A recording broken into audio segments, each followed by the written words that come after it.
Some home upgrades look amazing on Instagram, but in real life, they cost you money, comfort, and your sanity. Today, I'm walking you through 10 home features that look good in a magazine, but become daily regrets once you actually live with them. And while you're at it, make sure you stick around because I'm going to give you better alternatives for each one so that you don't waste your time or your budget. As we're going through this, if you've made these mistakes or know someone that has, make sure you drop it in the comments so that you can help anybody watching this video. Now let's get into it. The first thing I want to talk about is those beautiful microwave and oven combo units. These combo appliances are designed to save space and give you that high-end built-in look. But what they don't tell you is that when the microwave breaks, which is far more common than the oven failure, you're stuck.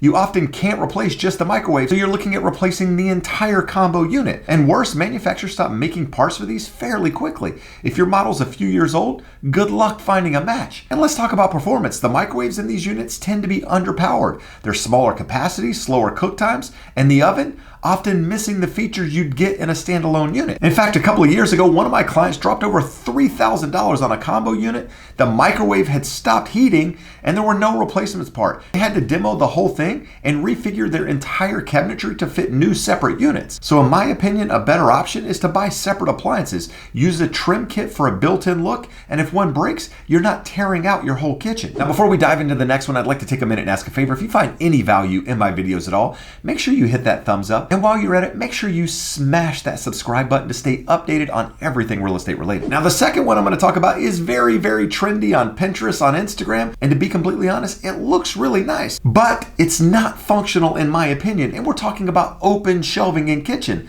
As I said, it looks amazing on Pinterest, but open shelving is a daily cleaning chore no one tells you about.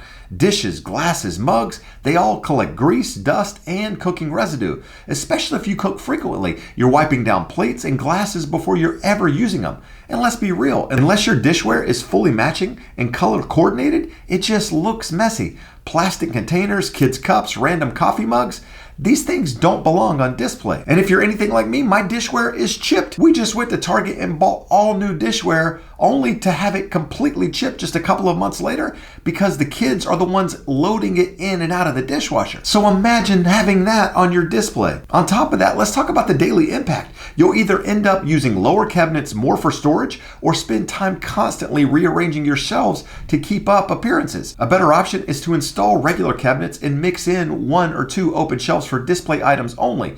Keep things practical while still giving you some style. Now, the third thing I'm going to talk about is really, really popular and can be done correctly if you live in a really big house, but most of us don't. And I'm talking about oversized or split kitchen islands. Big islands sound great on paper. In fact, they look great on Instagram. More seating, more counter space, more storage. But if the layout doesn't give you at least 42 inches of clearance all the way around, it's going to feel tight and it's going to feel awkward. Dishwashers open right into walking paths, fridge doors hit corners. You'll be doing the sideways shuffle just to move around, and during the holidays or family gatherings, it becomes a traffic jam. And on top of that, split islands add insult to injury. Now you have 2 smaller surfaces separated by a walkway. So instead of one functional prep area, you're bouncing back and forth just to make a sandwich. In fact, I just heard a story about a couple who had this large 10-foot island that they absolutely loved until they realized they couldn't open the dishwasher and have someone walk by at the same time. They ended up knocking out part of it. So the better option is to design for flow, not just size.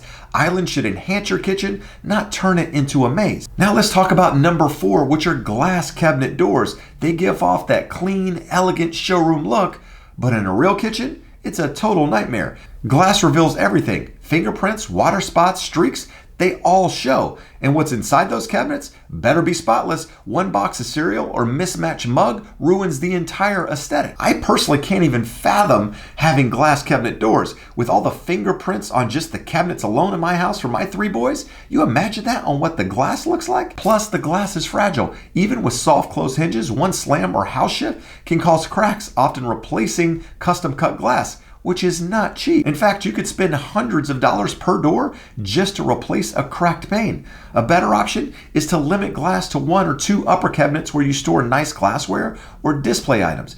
Keep the rest solid so you can actually live in your kitchen. Now, number 5 is a popular item, and a lot of you are probably going to disagree, but Waterfall countertops. They look sleek and high-end, But functionality? To me, it's a disaster. These extended stone slabs come down the sides of your island, which look great until a kid kicks it or a bar stool scrapes it. Or better yet, you bang a vacuum into the corner. Waterfall edges are prone to damage because they're in high traffic zones. And repairing a chipped stone corner, it's not like patching drywall. It's expensive and sometimes impossible to match. And on top of that, if you want to know a hidden issue, these designs also limit your seating. Most bar stools won't fit underneath properly, so you'll either be sitting at a weird angle or constantly banging your knees. And if that wasn't enough, let's talk about the cost impact. Waterfall edges can add $1,000 to $5,000 or even more depending on stone type and installation complexity. A better option is to stick with a standard overhang for stools, make it clean, functional, and much less prone to damage. Now, number 6 is something that I had an issue with in my prior house, and that is no quiet room in open floor plans. Open floor plans feel airy and connected, but with everyone working and studying from home now, they've lost some of their shine. Every sound travels. You can't take a call without someone else hearing. Try recording a video or hosting a meeting like this. Try doing this video at home with 3 kids running around. It's impossible. In fact, I'm going to go against myself here just a little bit because I love open floor plans, but I love them in big, large houses where you have additional space outside of that main living area to go and be quiet.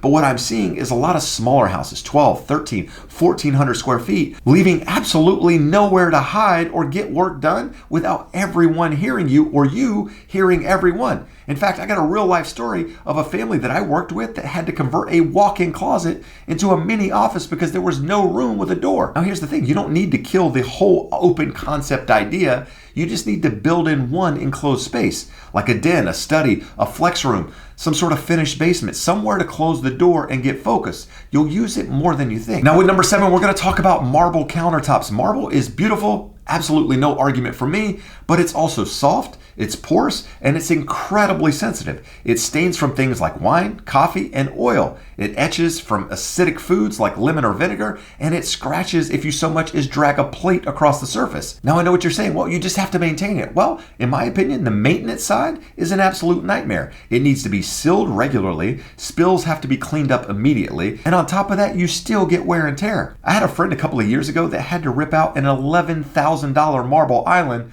after one event with wine and pizza. It made permanent marks that they could not remove. So a better option is to do something like quartz with a marble look. It's durable, it's easy to clean, and 95% of people can't tell the difference. Now, number 8 is something that most of us probably don't have to deal with, and that's home theaters. But here's the thing. These things were huge in the 2000s and early 2010s, but now they're rarely used. And that's because big screen TVs are cheap. I think you can get like an 80-inch TV from Costco for like $1,000. It's crazy. Soundbars are even better than ever, and people like watching from their couch where they can actually pause, snack, or scroll. Home theaters often end up as dust collectors, junk rooms, or makeshift gyms. A better design is to make that space flexible, something like a game room, a media room, or a dual-use space with blackout curtains and comfy seating. You'll use it more and it'll hold value better long term. Now let's talk about one where a lot of the females are probably going to push back, and that's Whirlpool tubs. Now, I realize they sound luxurious, but in practice, they're a pain and they're disgusting most of the time. They're loud, they take forever to fill, and they require constant cleaning to keep the jets from getting gunky.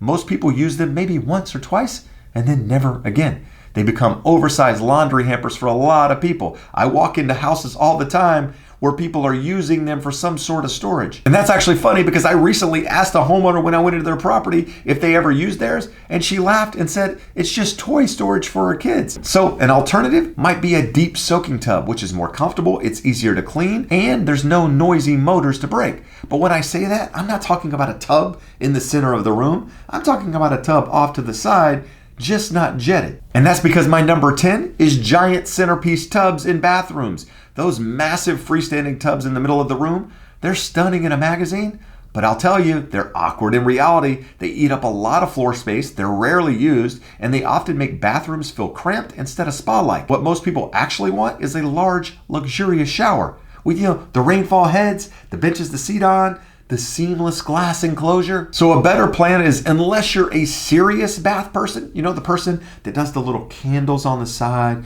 sips the wine, the bubbles, videotapes himself. Now, you probably don't want to videotape yourself, but if you're that person, then maybe you should have one. Unless you're that person, you should skip the Centerpiece tub. Use the square footage for better shower features or more storage. Now here's the thing, there's a big difference between features that look good in a showroom and ones that actually make daily life better. So be intentional with your upgrades. Think about how you would actually use your home, not how it photographs. Now, as you've gone through this, do me one favor and tell me one upgrade you actually regretted, or saw and thought that looks like a complete headache. Make sure you drop it in the comments. Part 2 is already in the works. And if you want honest, straightforward advice about home ownership, real estate, and renovations, make sure you hit subscribe. I'll see you on the next one.